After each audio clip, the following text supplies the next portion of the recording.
Welcome to Mean Streets, where we investigate the best, worst, and forgotten movies of film noir. And today's case is Roman Polanski's 1974 hit Chinatown, starring Jack Nicholson, Faye Dunaway, and John Huston. The logline for Chinatown is Mrs. Mulray hires private detective Jake Gittes, who specializes in matrimonial cases, to spy on her husband, the builder of the city's water system. He finds himself in a web of deceit when Mr. Mulray dies.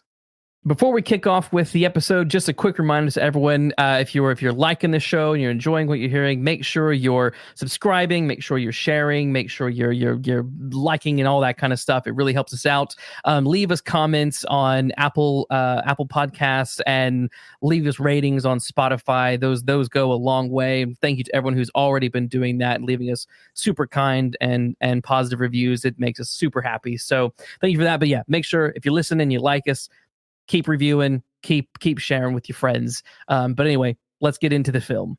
Now, today, we have a special guest with us, none other than the best-selling author, Ian Rankin. He writes the Rebus series, amongst other things, but he's known predominantly for his John Rebus series set in Edinburgh.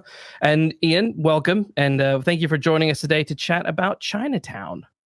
Yeah, it's good to be with you, and great to have an opportunity or an excuse to watch the film again. So the first question we always ask is, what was your first impression, ideally, of seeing Chinatown for the first time? I don't think I saw it when it was first released into cinemas. I think I saw it when I was a member of Edinburgh University Students' Film Club. And we used to get dozens and dozens of films. And if you joined and paid a one-off fee, you could go to as many films as you liked. And I would spend a couple of nights a week, double bills as well. Those were the days. So you'd get two films often for the price of one, unless it was a 3-hour Japanese porn fest, in which case you only got one film. We did get, what was it called? I can't remember, Kingdom of the Senses or whatever it was called. So I think it was when I was a student I saw it, and I wasn't in. This was before I got into crime fiction.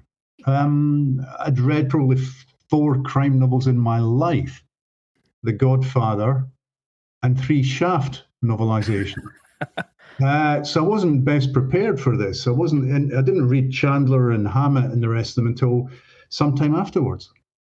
Fair enough. Matthew, what was your first impression of Chinatown? I reckon I first saw this film when I was perhaps 15, 16. So we're talking the late 80s. And at that time, I was heavily into Raymond Chandler's work and Dashiell Hammett's work. So this was like manna from heaven to me. I thought it was absolutely brilliant the first time I saw it. The hundreds, if it's that many, rewatches since, my opinion has not changed. I think, Luke, you and I have talked about this film before, and it's certainly in my top 5, if not really my top 3, if not indeed my top film of all time. I think it's a masterpiece. I mean, I don't disagree. My first watch of this movie was relatively recent. It was I think maybe 2 or 3 years ago. For some reason, Chinatown just never made its way in front of me. And when I first watched it, I was already well into crime fiction. I was deep into Chandler. I was working on my PhD, which was, predominantly looking at hard-boiled fiction. So I was very steeped in the genre. So yeah, my first impression of Chinatown was that it was just absolutely fantastic from start to finish. It nailed that Chandler-esque voice and attitude and its commentary on LA. It's just a perfect piece of noir cinema, I think. But it also gives the lie to the notion that noir has to be, lots of dark and shadow and stuff. Everything takes place in semi-light. This film, as with a lot of Chandler's novels, takes place in the brightest sunshine imaginable. And he's always sweating. He's always wearing shades and a hat. He never looks very, very, very cool. He's always having to drink his iced tea. And yet, as the film progresses, it takes you into some of the darkest places imaginable. Yes, yeah. I love that about this film, and I totally agree with you with that, because, I love black and white. I love the way, classic noir cinema plays with light and shadow, but for me, some of the most interesting stuff is the contrast of light versus dark thematically, and where the people go and what they encounter and engage with. And I mean, Chinatown is a very bright film, as you say, but it's dark, very dark, you know? Yeah, the noir is the characters and the relationships and the secrets that Gittes uncovers, you know, and you're quite right, and it's all done on the back against this background of California sunshine and orange groves, which is a superb contrast. It's one of the ways I always think that it subverts its roots. You know, the idea of a PI who's quite shambolic and sort of down at heel, whereas Gittes himself is very sophisticated, or tries to be very sophisticated. He's very well dressed. So it sort of takes those cliches and turns them on the head. As, you know, it's always been one of my takeaways from this film. I think just kind of like positioning it, you know, when it came out. The film came out on June 20th, 1974. That's its U.S. release date. Cost $64 million. And its box office return was $29.2 million. So I think it made its money back. But in terms of the 70s, that was a really interesting period because that was kind of what they call the advent of like new Hollywood.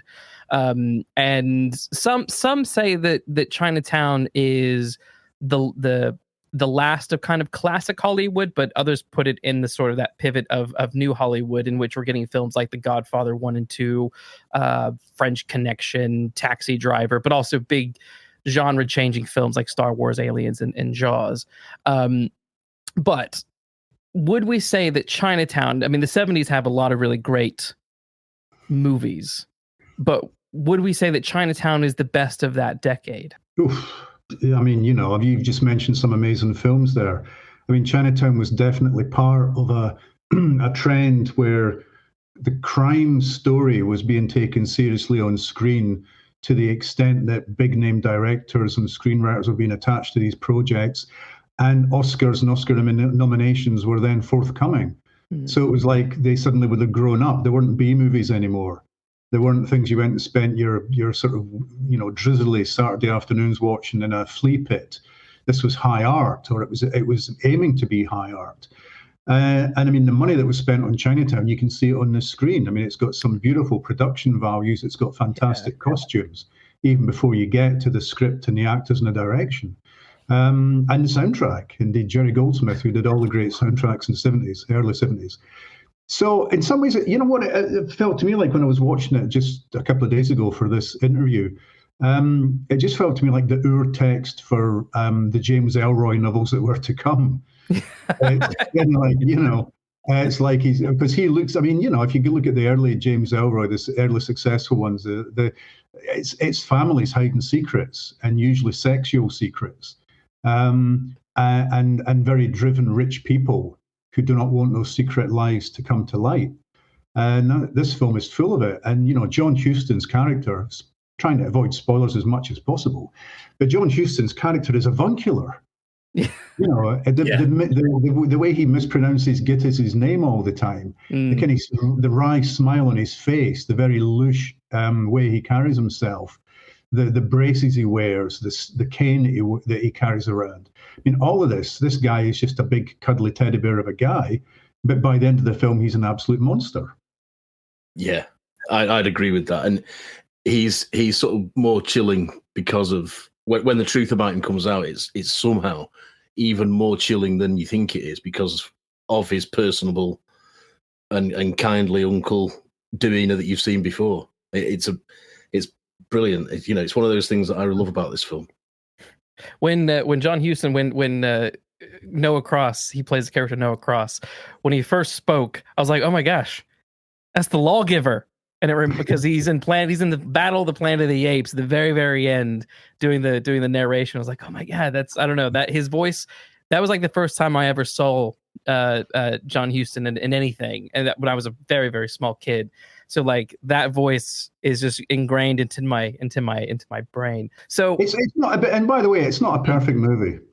I mean, some people say it's the perfect noir movie, but when I was watching it, I'm going, you know, I mean, really, Roman Polanski had no right to be in that film. What was he doing? You know, he pops up in like one scene. Really, it's like it's like when Scorsese pops up in Taxi Driver, and you go, this guy's not an actor, whatever he is, in the back of the cab, or when Tarantino pops up in Pulp Fiction. Yes. And you're looking at kids acting with grown men. You're going, this is no good. You shouldn't be here. And it's never really explained. I don't exactly know what Polanski's character is. Who does he work for? What is he doing? Why are they at the reservoir that night? Why does he just nick Jack Nicholson's nose and not murder him? I just thought, what? So that bit this time round, I went, yeah. Isn't he with? Isn't the guy that he's with at the reservoir the detective that Gittes was antagonizing at the office? It's Wolverine. Yeah, so I guess he's working with that guy. I guess that's the excuse. But then again, why are they at the reservoir that night? What were they? Were they checking that the water would? Maybe they were checking that the water was actually going that way. I don't know. Then they shoot at this stranger in the dark. It turns out to be Jack Nicholson. Then they decide, we shot at him, but this time we're just going to stop him and cut his nose. Okay. Yeah. What? No. Anyway, that's a very small point. Yeah. It's a very tight structure. It's beautifully written. Robert Towne. I don't know if he had any great affinity for noir fiction. I'm guessing he did, because he seems to be steeped in it. He's steeped in the tropes of it, certainly in this film. So it's a terrific piece of. It's a very clean script. The dialogue is fantastic. You get lost, as you do in all noir, or in a Chandler or whatever. You always get a little bit lost. That classic Chandler line: he didn't know who killed the chauffeur in The Big Sleep, right? When the filmmakers phoned him up and said, who killed the chauffeur, by the way? I've got no idea. So you're getting a little bit lost. Even the authors sometimes get a little bit lost. But you're never so lost that you feel confused. You're going along with this. This plot makes sense in the movie, in the confines of the movie. This all makes sense. Let's just go along with it. And I never felt at any point, really, apart from perhaps Polanski's appearance, wait a minute, would that have happened? Really? Yeah, I think I agree with that point, because it is. I remember the very first time I watched Chinatown. That scene, though fun, he gets his nose cut. I remember thinking, okay, who's this little short guy? And then, because I didn't know what Roman Polanski looked like. I don't care what a lot of these people look like. So when I found out that was him, I was like, oh right, so that is just sort of a silly nice little cameo. But it is something that I think could be tweaked. Now, I don't know about Towne and if he was how steeped he was in noir fiction. He clearly, from this, gets it and I think loves it. The whole kind of writing process behind this film is kind of interesting, because he was initially asked to do the Great Gatsby movie that came out in 1974, but said basically he's like, I can't do any better than F. Scott Fitzgerald, so he said he wasn't going to do it, and instead asked the producer Robert Evans if he could make Chinatown. Now, what's interesting to me is he wanted Chinatown to be 3 films. Did you guys know this? Well, I know the two Jakes came afterwards. It's interesting to me. So he had a trilogy planned in his mind. 1 would be Chinatown, 2 would be the 2 Jakes, and then there would be a third case. And basically 1 would be dealing with water, the second one would be dealing with oil, and then the third one would be dealing with land, dealing with all these kind of these 3 particular issues in Los Angeles over the decades. I'm kind of disappointed that we never got a third one. But I guess we could have a small caveat. What do we think of the 2 Jakes? Do we think that even is it worthy? Is it not? Would we have wanted a third? Matt, over to you. Well, I've got a soft spot for the 2 Jakes. I think it's a film that suffers before it even begins, because Chinatown is so good that any sequel comparison is bound to sort of come off worse, I suppose. But my problem with the 2 Jakes is that it is so steeped in Chinatown lore. It's not just another case for Gittes. It's harking back all the time to what I consider is a better film. So I think it shoots itself in its foot, really. And if you try and take away that sort of Chinatown connection, as it were, and just say this is a second case for Gittes that we've seen, I think there's something quite good at the heart of it. There's something quite interesting going on at the heart of it, but it's very flabby around the middle, as is Nicholson at that stage. And but I do like the sort of the progression of time that's taken place. And I like it. I don't think it's brilliant, but I think it deserved to do better than it did. But I think its problem is that it's too steeped into the lore of its predecessor. Whether a third film would have been welcome, I don't know. I doubt it. Really, I doubt it. Yeah, and from what I've read about the third film, a lot of the plot is Who Framed Roger Rabbit anyway. So, in a way, we sort of got it. Well, I mean, Who Framed Roger Rabbit couldn't exist without Chinatown. Discuss. But yeah, I know. I mean, he did land really in this film as well, didn't he? Because it is about the buying up of land, using sort of deceased people or people who can't say that they've got anything to do with this, buying up land so that you can sort of flood it and have reservoirs and all the rest of it. I think it's a film that it's about how crooked you had to be to make LA the city that it is. This is a city that still doesn't have enough water, and it's still got it's got a dysfunctional politic. And it's on a fault line, which means at any point it could fall into the sea. So it's a city with a lot of darkness around it, a lot of contradictions, and a lot of people who are on the make. A lot of people who are there to make a quick buck, and who are there to be bought. And this film plays on that. And I'm sure that Robert Towne, screenwriter, was looking at the city around him at the time when he wrote it. Yes. And looking at the system that he was working in, looking at Hollywood, and going, this is a corrupt system, this is a corrupt city, this is a corrupt country. We were living in a very morally corrupt time, and then he just put all that. He sort of honed it and put it into a really good script.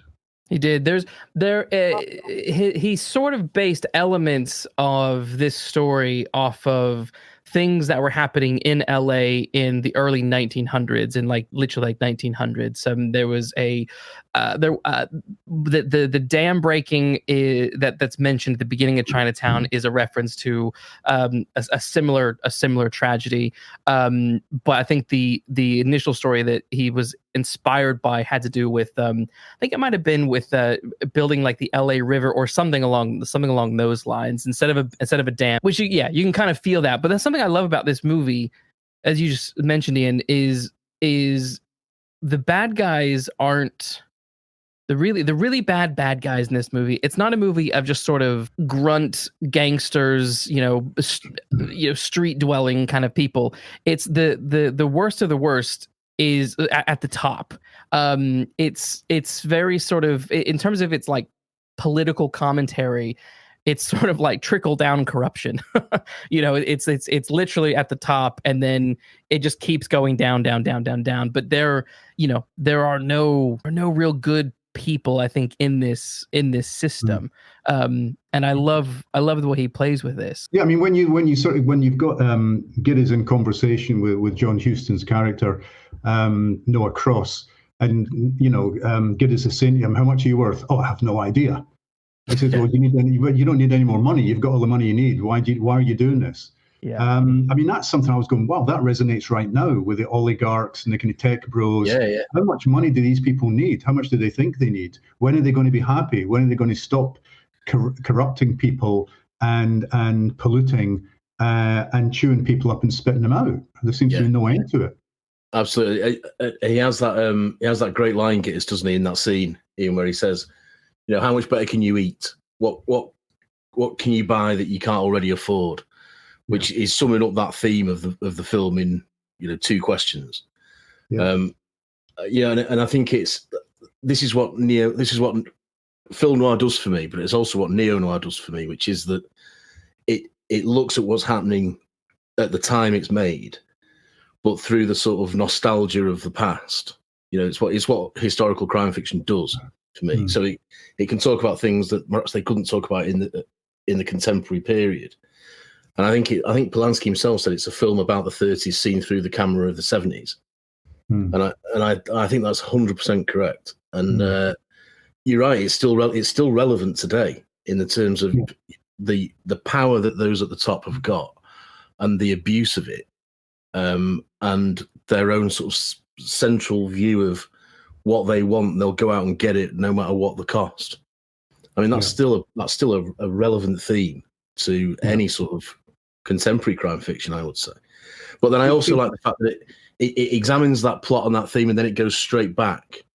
In the final moments, it goes back to what the original commission for Gittes was all about, and that is, who was that other woman?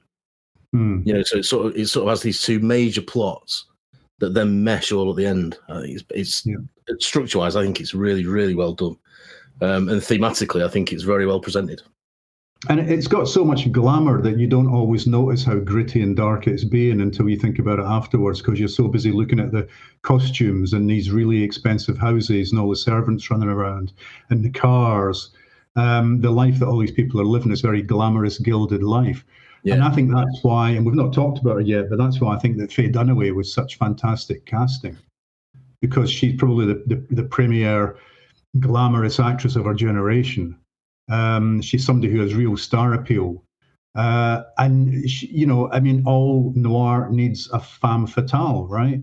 Yeah. But is she the femme fatale? I mean, is she the victim? Is she the baddie or the goodie in this film? Is she both? You know, how deep did the lies go? How damaged is she as an individual because of family circumstance and what's happened to her in the past? Trying to protect her loved ones and going to any end to protect them. All of that stuff makes her an incredibly powerful character, much more so than the normal femme fatale who's only there to show us her stocking top at some point in the film, or to be helped in and out of a car, or to sit on the bed and sort of pout and smoulder.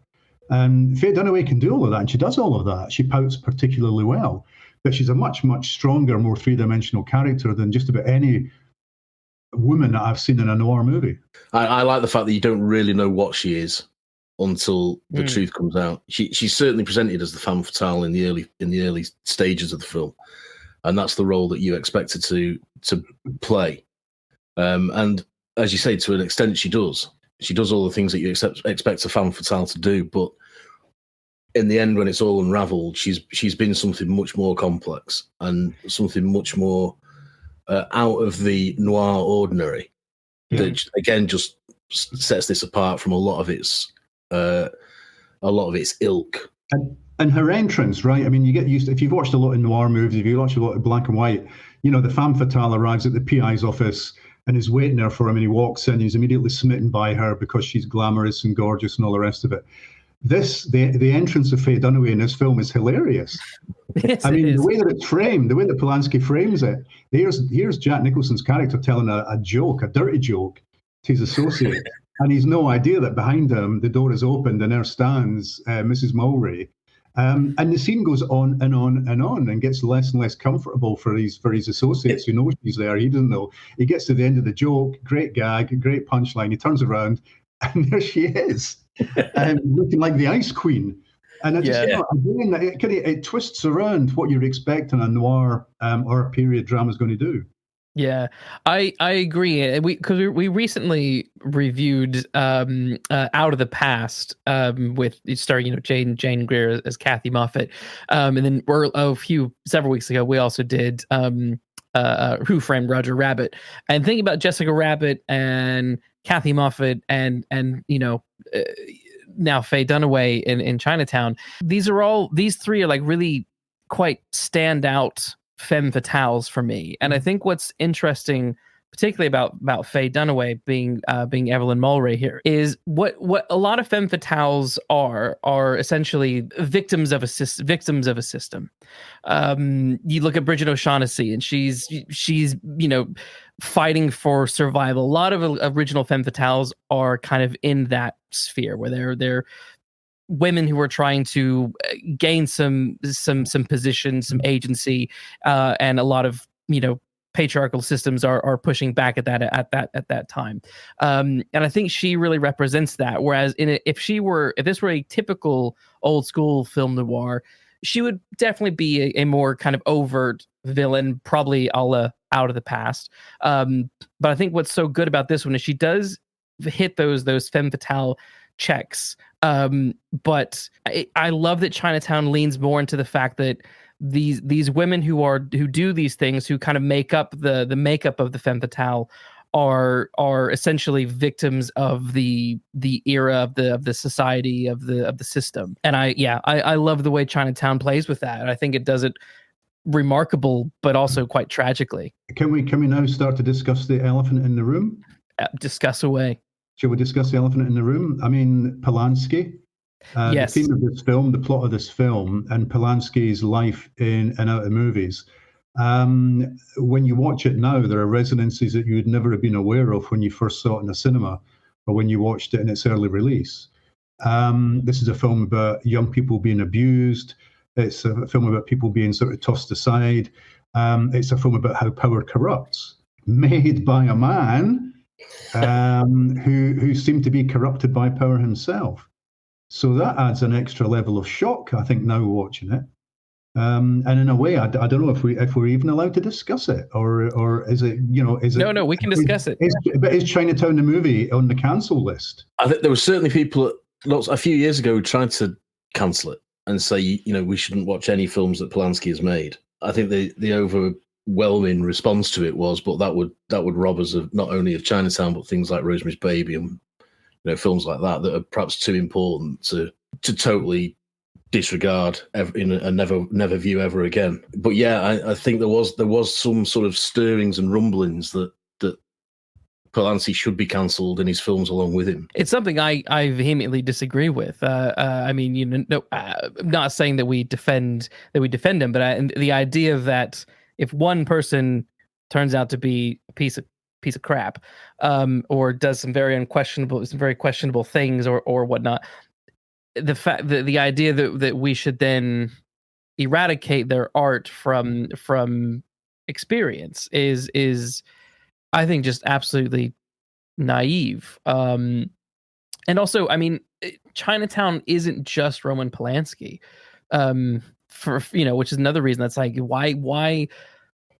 Yeah, this is why when people want to cancel films or TV shows or things like that because so and so is in it, it's like they are one cog in a massive machine, and to me it's a disservice to the rest of the artists who poured their talent into something when one thing is under the threat of being canceled just because of the one person. Because at the end of the day, if we really went back and looked at every single film, every single TV show, every single book or whatever, you are always going to find someone who's a piece of shit who is involved. Yeah. Yeah. A sort of famous example of this, although it's not in a slightly different way, in a very different way to Polanski, is Hitchcock. Hitchcock was notoriously abusive towards people like Tippi Hedren, and notoriously controlling again over people like Grace Kelly, and had he had his way and she'd not committed the sin of falling pregnant, over Vera Miles. But nobody says we should cancel Hitchcock films. I think I agree. It's that sort of knee-jerk reaction that we should do something about when somebody's exposed as being what Roman Polanski was, that we should just then instantly forget him. But I don't think that's necessarily taking on, what should be the bigger picture of things. But I do think this film is interesting in dealing with some themes that later on are going to come back to bite Polanski. Oh, definitely. Yeah, definitely. Because the sort of undercurrent of this film is sexual abuse, undoubtedly. And it is, when it comes out, there is a sort of art imitating life or vice versa quality to it, which as you say, adds another layer of debate, I suppose, to over the film and to the film. Anyway, back to the fun stuff. I was also going to say that obviously he has a tragic element to his life before Chinatown even happened, and that was the murder of his wife Sharon Tate, which I mean I feel clearly impacted the story a little to a major degree, particularly at the end, because we can spoil elements of the movie because anyone listening to this will have seen it. Evelyn Mulray ends up getting shot and killed. She's the innocent person in this situation who's been manipulated and abused this whole time, and then she just gets shot in the head. Interestingly, Towne did not want the film to end that way. He did not want Evelyn to die. He wanted her to live, but Polanski they got into an argument. And they basically parted ways over this. And Polanski wrote the final scene a few days before it was shot because he was like, it needs to be a tragedy. She needs to die. Do we think that was the right choice to kill Evelyn or not? Well, I mean, it's relevant to the kind of theme that's wrapped up in the name Chinatown. Chinatown's a really interesting choice for the title of this film because almost none of it takes place in Chinatown. And there's very little that happens in Chinatown, but Chinatown has been relevant to Jack Nicholson's character when he was a cop. Stuff was happening in Chinatown that he had no control over. And what Chinatown means is a world in which you have no control over people's destinies. So to that extent, again, it's true to the nature of film noir and the kind of the American noir novel, which the French got. They immediately latched on to it at the time of existentialism because they saw that this was about people making bad decisions, people on their own against an uncaring world, and people who were going to be ground down. No matter what they did, they were going to lose. So I think it's very true to that, and I think Chinatown is a fantastic title for this film because it is enigmatic. But the more you think about it, the more sense it makes. Yeah, that's absolutely right. I think the ending is the ending that the film deserves and the film needs. I think if she survives, it undoes all the hard work that the film's put in up to that point. Because the whole point of the film is that on 2 occasions now in his life, Gittes has tried to do the right thing to save somebody and failed, and both of them happened in Chinatown. So Chinatown's been this metaphor, although you know brilliantly you don't know what it means until he explains it quite late in the film. But it's been that sort of metaphor for no matter what you do, this will not work. You will not succeed, and evil will triumph all the way through. And I think it'd be a real cop out if she survived. I'm afraid I'm quite sort of adamant about that. I don't think the ending would have been anywhere near. I don't think we'd be talking about the film now if that was the ending. If she survived, I think it would sort of stumble at the last hurdle. It would be the most anti-noir thing about the movie. Because the thing that you kind of notice with a lot of noir fiction film or novels, a lot of the old hard-boiled novels as well, they don't really have happy endings. They mostly all end on downbeats. Big Sleep is not a happy ending. The Maltese Falcon is not a happy ending. None of Chandler's books have happy endings, really. And it's really kind of it's more some of the Hollywood stuff that has the happen. I mean, we talked about that with The Big Sleep, how annoyed we were with that movie and the faux happy ending that the movie created versus the sour ending that the book has. It has way more impact. So we're all three in agreement that I think the death of Evelyn has the biggest punch possible, and her living would definitely compromise that.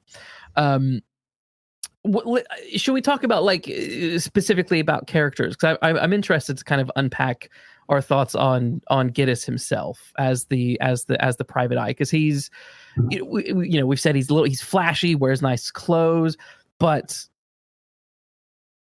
this is one of the movies where the private eye, he's not necessarily romanticized, in my opinion. He's like that shaving scene is one of my favorite scenes in the movie, where the guy next to him is criticizing Gittes for basically being a bottom feeder and being a con guy with his job, and he's just like, I'm just trying to make an honest living. But I love that. I love that subversion. I don't know, what's your take on Gittes? Well, I like the fact that he's not alone. He's working in a fairly busy office with associates. Normally, the private eye is very quickly left on their own. Their partner has been killed, and they've got to sort of revenge their death, or they're a lonely man in a lonely room. I think as Chandler said of his character. And he's not. I mean, we don't get much sense of his personal life. He's not really got a girlfriend or a partner or anything like that. He's not got buddies he really hangs out with. He's driven. He's a successful, driven businessman. And I like that. I like the fact that he left the police and he got himself a job as a PI, and he's still friendly with the cops, and he gets to go and talk he goes to the mortuary, and they're very happy to chat to him down there as well. And he's got an entry to all these places. Because people like him. So obviously he is likable. It's not like he's always having to slip people a $5 note or something to get access to places. He can do it through a little bit of charm, because they recognize him as one of the good guys, as being on the side of the angels. And he says himself, there's a character who comes in, and he the fake Mrs. Mulwray comes in, and he goes, look, just go home, forget about it, save your money, have a nice life. Your father, your husband is playing away from home. If you're enjoying your life, just go along with that. So he's not a bottom feeder to the extent that he's really hungry for people's money. Yeah.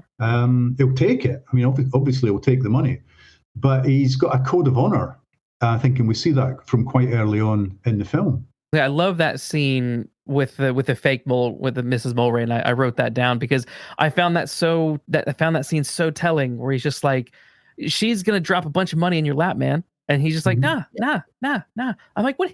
Why? But when you think about it, yeah, he isn't the guy that the guy getting shaved thinks he is. And I love that. I loved it. There was one tiny little resonance when he goes to the murdered man's office, and he hears a sound, and he thinks, what is that sound? And he opens the door, and they're scraping the guy's name off the door.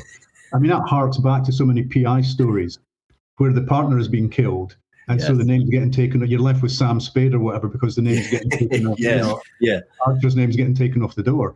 I just thought that's a lovely little nod by somebody who knows the genre really well.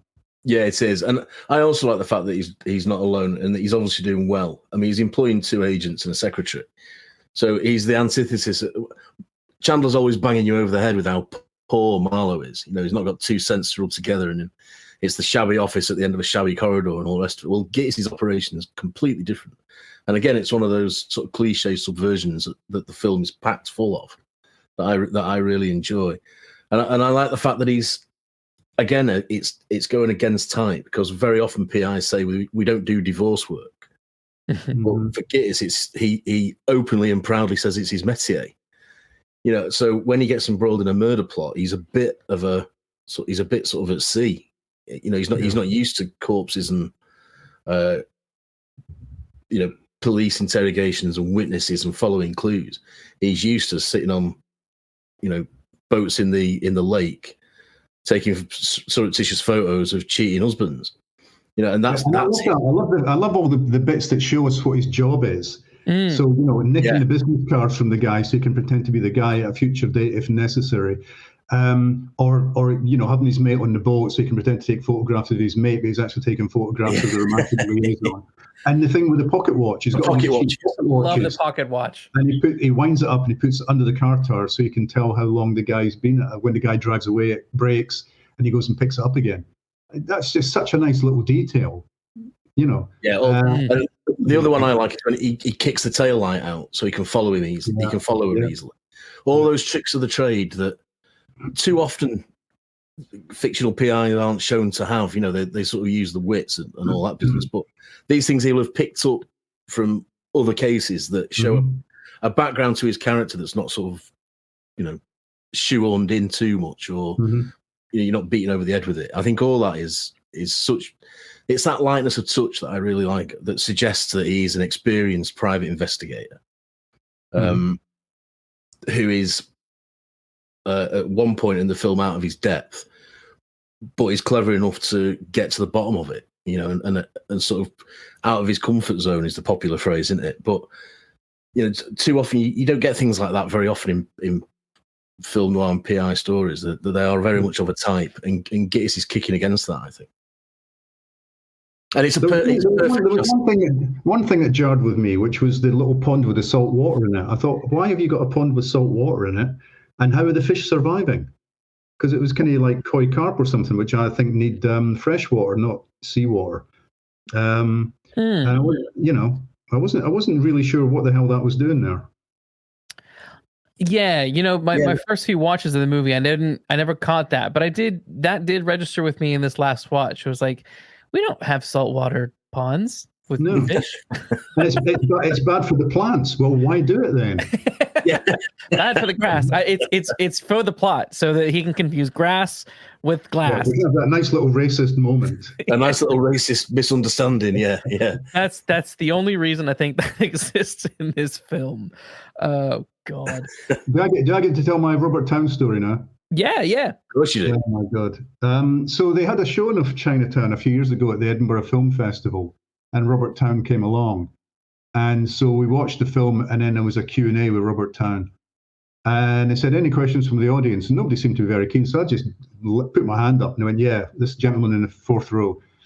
And I asked him the most stupid, I can't even remember what it was, but it was just something to do with, look, how much time passed between him doing this and then doing that? When he walks through the door, how much, is more than a day passed? Because time needs to have passed for certain things to have happened, but it looks like only a matter of minutes. And a mate sitting next to me just looked at me like, you idiot.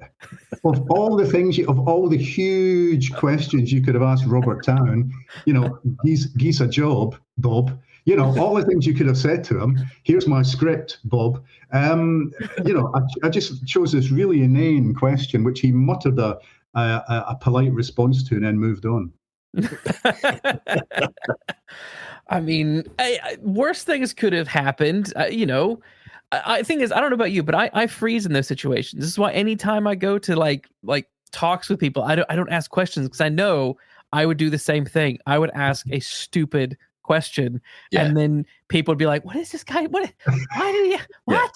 Like I get it. I went to see Roger Moore at his one-man show, and I was desperate to ask him a question and for him to speak to me directly, but those nerves kicked in. Oh, man. What is also really fun about Chinatown is it's kind of the crossroads of noir-ish fiction, in that there are several actors in this movie who turn up in other quite big noir-like movies and shows, and one, of course, is John Hillerman, who plays Yelburton, who is Higgins in Magnum PI, which I've seen Chinatown 3 or 4 times. We're actually in the middle of rewatching Magnum PI. I kind of forgot that John Hillerman was in this, and then when he dropped, I was like, "It's Higgins! What is he doing here?" And then, of course, you have James Hong, who is the who builds the eyes in Blade Runner. So I was like, this is quite cool. These nice little crossroads of noir fiction coming in, for TV and film. And the guy at the very beginning, the first client, who then he uses later on because he needs his truck. I mean, I recognize his face from something. I don't know what I recognize it from, but it might be Convoy, that amazing film Convoy. He might be one of the truckers in Convoy. I've certainly seen him in Hollywood films, and he's got a very recognizable rubbery face. He's certainly Rocky's brother-in-law. Yes, that's it. He's Rocky's brother-in-law as well. Yes, he's Paulie in all the Rocky films. Yeah. Yes. I love that. That's a great little cameo. That he's great in that opening scene when he's trying to eat the Venetian blinds and stuff. The first couple of minutes are just woo. It's a brilliant. And then an hour and 45 minutes later, we're at his front door, and it's opened by his wife with a black eye. Yeah, he's battered his wife. Yeah, yes, and you can see on Gittes' face then that he knows he's sort of partly responsible for that. And he has a moment. Nicholson gives him just a moment of, oh geez. Which but I think again a nice little touch. It's a really I don't want to say cool's not the right word, but it's a really powerful moment, I suppose, in the movie, because it's one of those things where it's not a lesser writer would have hung a lot of lanterns on that scene, would have said a lot of things about that, but it left it for the audience to be like, oh, that's the guy at the beginning, his wife's having an affair, he was very angry, okay, right, and then we see the aftermath, but there's nothing else going to be done about it. There's no sort of, his buddy is not going to get in trouble for it. The wife isn't going to get away.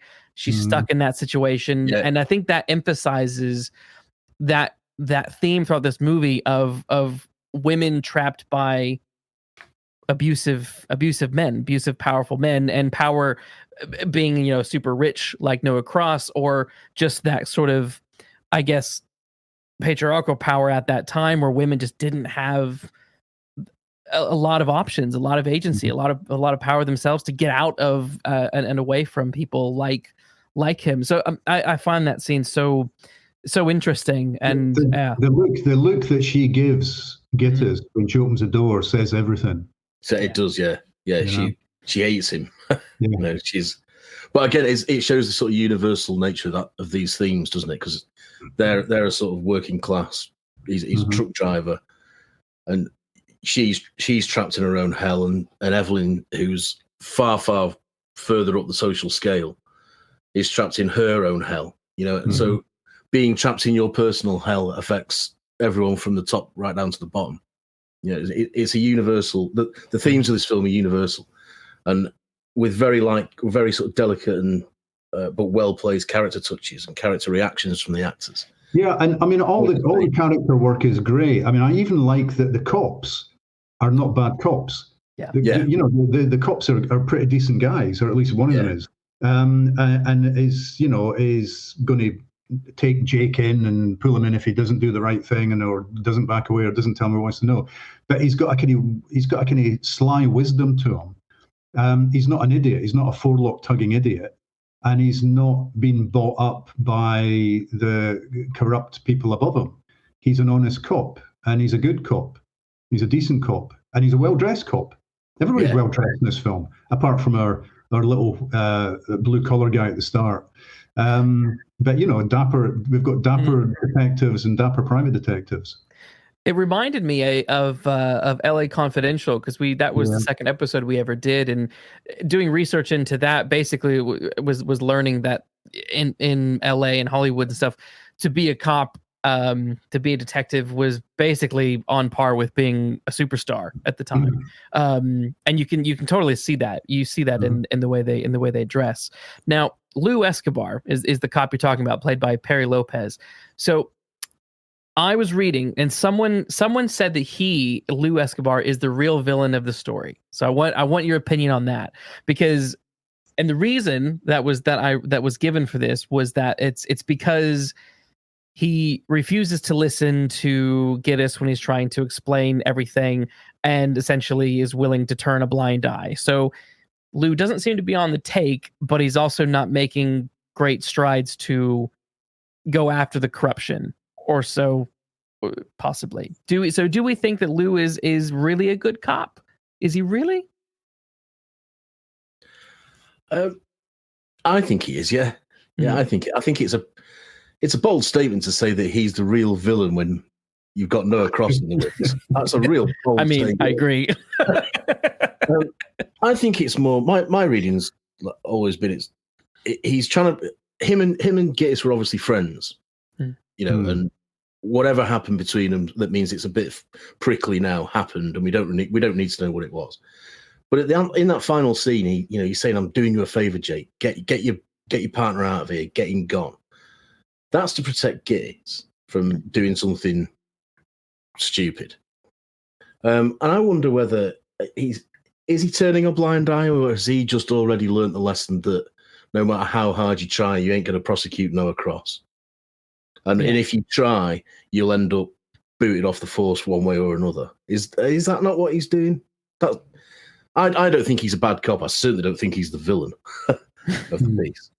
No, I agree with Matt. I think he's, he knows that he's dealing with people who are untouchable.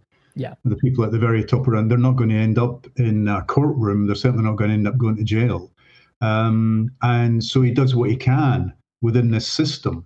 It's a fairly rotten system, but he's doing what he can within it. Yeah. And it's not what Chinatown is about.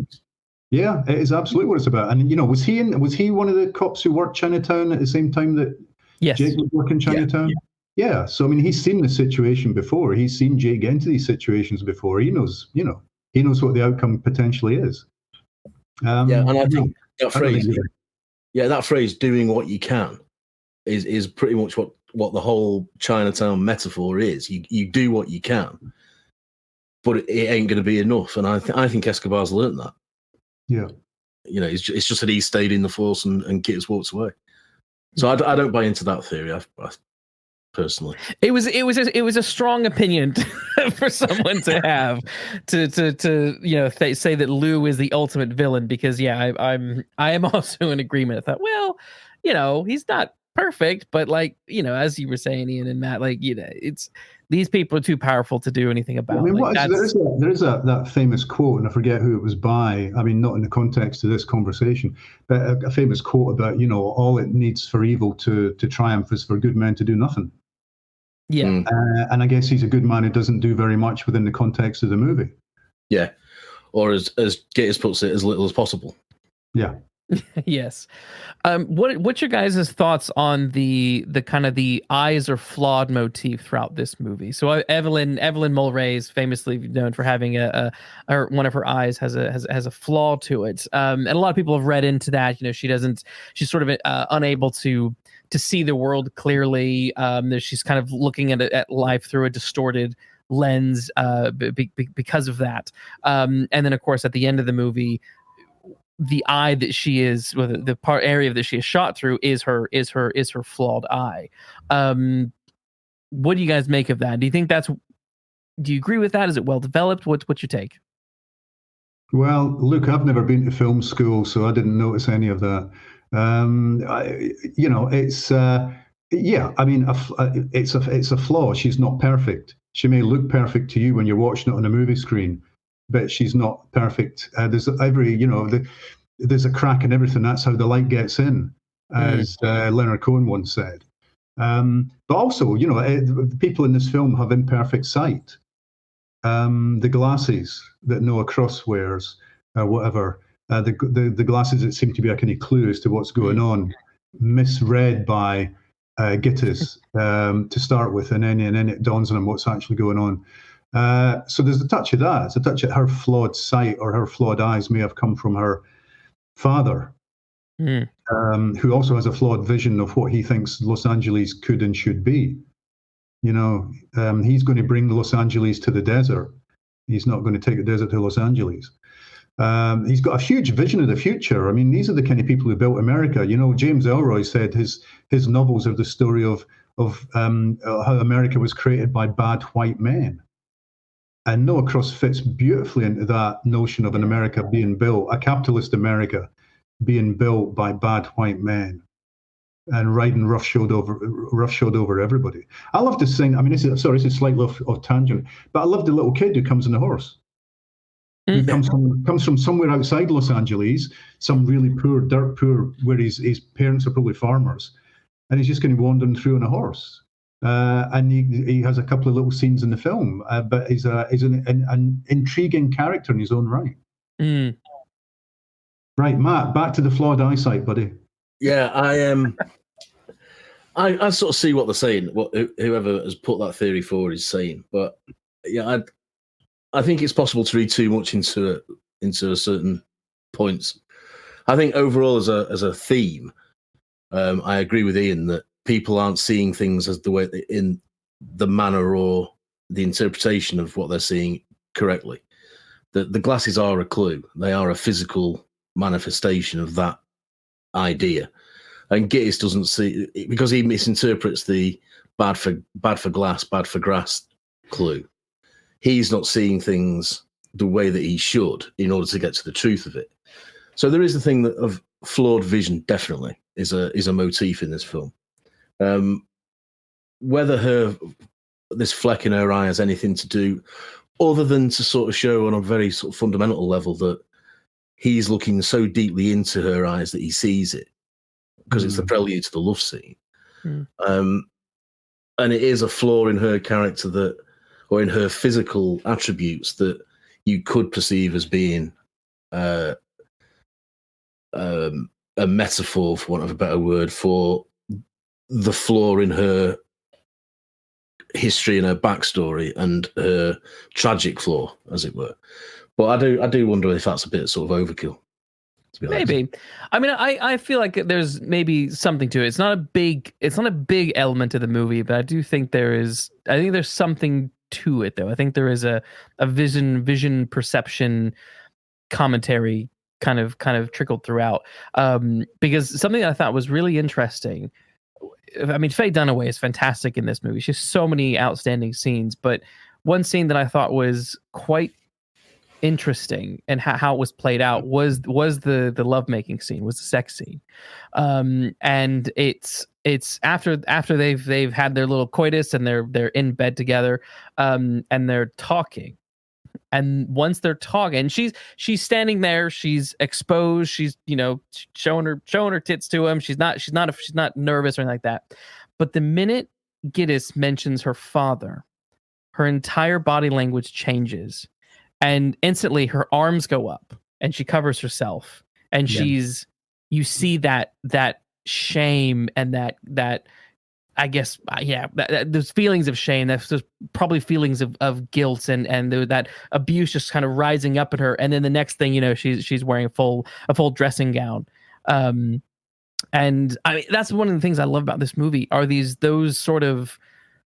those wonderful moments where you're seeing the actors, and once you get to the end of the film and you start realizing everything, you're like, wow, this is such a tightly made film, not just on a script level, but the way these actors are smashing these scenes. It's just, to me, it's absolutely fantastic. One thing I never quite got my head around was the daughter, the sister. She'd taken her to Mexico. At some point, they'd come back.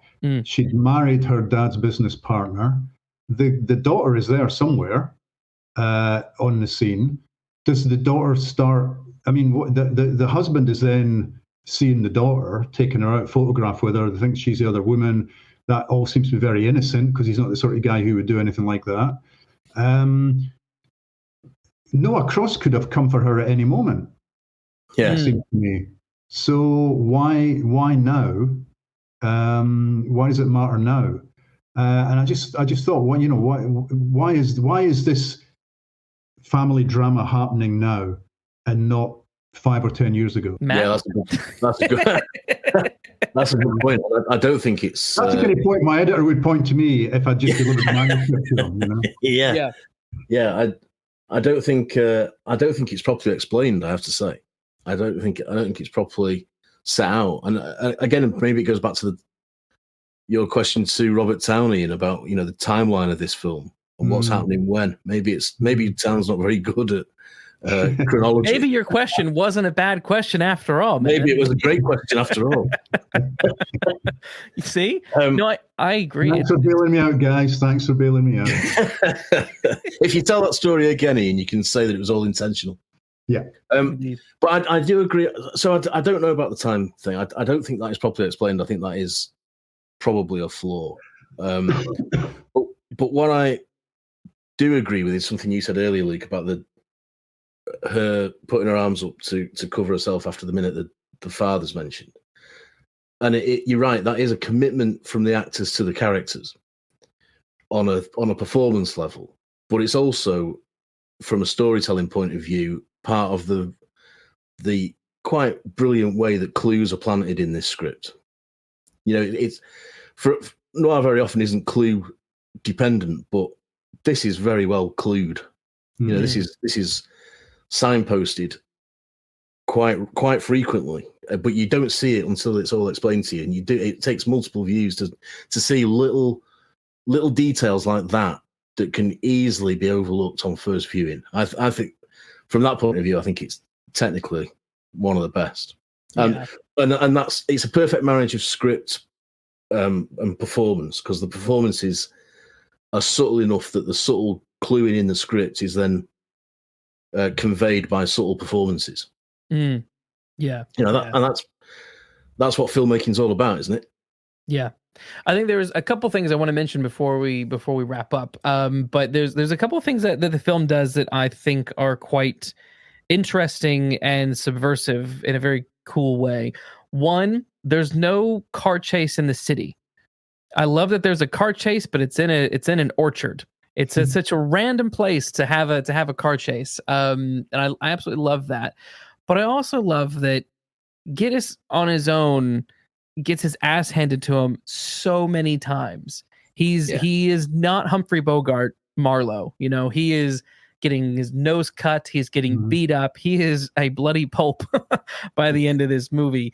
And that to me is a really interesting and I think bold choice for this movie to take this hard-boiled character prototype and sort of in these interesting ways sort of deconstruct him and make him not this superhero like character in that, like a Mickey Spillane, you know, would do with that. I mean, correct me if I'm wrong, I don't think he carries a gun. I don't think he does. I don't think we'll ever see him pull a gun. No, I don't think he does. No, I don't think he does. And it's also a bold move to have your leading character, I think, with a massive, great bandage on the centre of his face to display the fact that he's had his ass handed to him and he's not perhaps what a tough PI, might be. That's a bold move and a brave one by any leading Hollywood actor. I can't imagine anyone doing that now.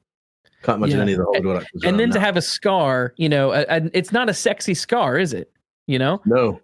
It reminded me of the very first of the new Star Wars movies, The Force Awakens. At the end of the movie, the new Darth Vader gets his face cut, and in the second movie, they repositioned the cut because they wanted it to be cooler.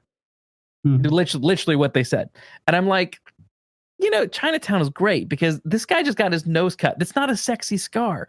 Yeah. Do things that are odd and interesting because that's what sticks with people. That image with the bandage on when it's off, what his nose looks like. That it's become iconic. It's become an iconic image now. Yes. And it's a good touch as well that when he does get beaten up in the orchard, it opens up again. You see blood on the side of the bandage, which of course is what would happen. Yep. Yes. Yep. And I mean, we've not really talked about his performance, but Nicholson is amazing in this film. I mean, this was a golden period for him anyway. But he's fully committed. You believe in him. He's charming. He looks lost sometimes. Huh? I mean, this kind of plot is defeating him. He can't get to the bottom of it. And I thought again, that's very true to noir. It's very true to the kind of aesthetic and the ethics of it. That you've got defeated men still going on, even though they know they're getting nowhere. They just have to keep going. Yeah, he never gives up. He never gives up, and he becomes determined to get to the truth as the film goes on. Not initially because he's been set up. He thinks he's been set up, but then as he digs deeper, he wants to find the truth for the right reasons. I mean, that's an important. It goes back to what you said right at the beginning, Ian, about his moral code. It sort of shifts because he has a moral code, but then it becomes something else when he says, "I need to find out what the truth of this is, no matter what." And it's a brilliant performance. It was written with him in mind, and it's difficult to imagine anybody else doing it. Yeah, it's funny because I mean, from I guess my point of view, my first Jack Nicholson movie was Batman. Like that's the first time I remember seeing Jack Nicholson in a movie when I was a kid. But then you kind of contrast that with this. I mean, and things like The Shining and stuff. He is a powerhouse of an actor. I mean, the range that this guy has is insane. I loved him in this, and I do every time. And I do like him in The Two Jakes. I have like Matt. I have a soft spot for The Two Jakes. It's not great, but there's an earnestness, I think, from Nicholson and his performance in both that I really, really buy into. And that's the thing. Like I buy into him so well in this. And there's nothing worse than not buying into your hero. But I like that he's a flawed hero. He's not a Superman. He's more of a Spider-Man. He's constantly tripping and falling, and I like that.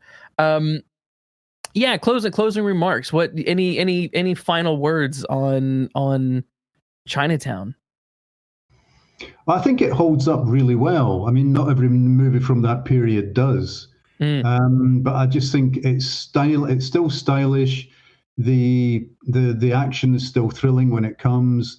The character performances are strong. You come out of it thinking. You come away from this film thinking for a long time about what you've just watched. And not every thriller from the period does that, and not every Hollywood movie from the period does that. It's got stars at the top of their game, a director at the top of his game, a screenwriter at the top of his game. I mean, what's not to like? Exactly. Matt? Yeah, I'm not sure I can add much to that. It is a film that certainly rewards you with every viewing. You do find something different each time, and it certainly still holds up for me.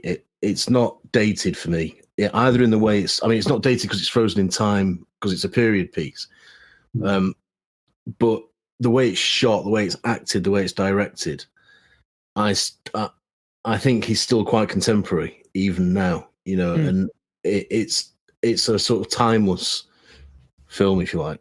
I agree. I do just want to mention my favourite line in it, which is when he says to Evelyn, "I goddamn near lost my nose, and I like it. I like breathing through it." That's my favourite line in the whole film. Not perhaps the most crucial one, but my favourite. That is a good one.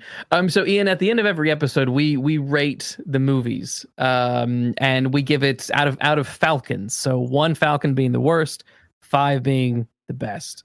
So I guess we can go through and do that now. We'll start with you, Ian. How many Falcons out of 5 would you give Chinatown?